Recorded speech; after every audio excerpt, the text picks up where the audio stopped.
When it comes to hiring employees, it's been often said to hire the character of a person because you can always train the skill.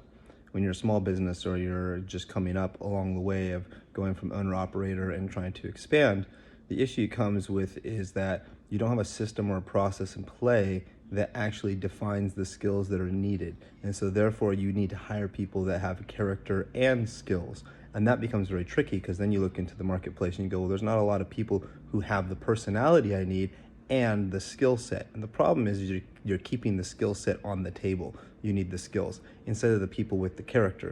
And the problem with character is when we're so caught up in all the fires that we're putting out on a daily basis, we're not thinking about the type of character we need from a person to then prevent these fires from being put out. We're thinking about the character we need from someone to put out the fires. I'm gonna say that again. When we're putting out fires on a daily basis, we're not thinking about the character we need from a person to prevent those fires. We're oftentimes thinking of the character we need for someone to put out the fires, and those are two different people. And so the reason why you need a process in play is because the process actually allows you to hire to the lowest common denominator, where you can actually hire people that don't have great skill sets and may not even have great character, but that's good enough to get by. That's the difference between those companies that can scale really quickly. You think that there's 20,000 people working for, Amazon who have all this amazing character, when they're talking about how they brought on their founders and hired people onto the board. It's like, yeah, that process doesn't look like the same process that you hire for your delivery driver. And so there's a difference in the skill that is required and then the character that is required for the skill. And when you can get that process dialed in that most people can apply to it, then all of a sudden your business opens up to being able to offer jobs to more people. And so that's the trick. You got to create a process that defines the skills. And then you need to find the people that can prevent the fires. And to prevent the fires means you have to have a process in play that prevents the fire so that you're no longer in putting out fire mode and then spinning your wheels and burning out as a small business owner.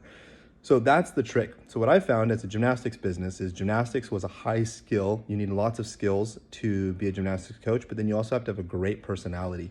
And all of a sudden it was like I couldn't find anybody in my city and town that had gymnastics skills at the level I needed and the personality. Okay, so then I wanted people with a personality. But then I needed to create a system that didn't require an individual to have such high level skills, because I'm not going to spend the time training you for 5 to 7 years to get you up to speed. So I need to have a system in place that basically says you need the minimal skills possible, but the best type of personality. So now I can hire for personality and I don't need to worry about skills. But then I come into the problem. There's not a lot of people with great personalities. So I need to refine the process even better so that even if your personality is just average, you're not this super high bubbly person, always full of energy, seeing the great things in life. Even if you're not that perfect salesperson or customer service person, the process, kind of like Disneyland, the magic in the process covers the deficiencies of the employee. That journey and experience that the customer is going through needs to mask the shortcomings of your employees. And when you do that, all of a sudden, you now have employees that you find reasons to celebrate instead of employees you find reasons to tear down. And that changes the entire culture of the business. So there's your quick tip. Hope you watch the whole video. Bye.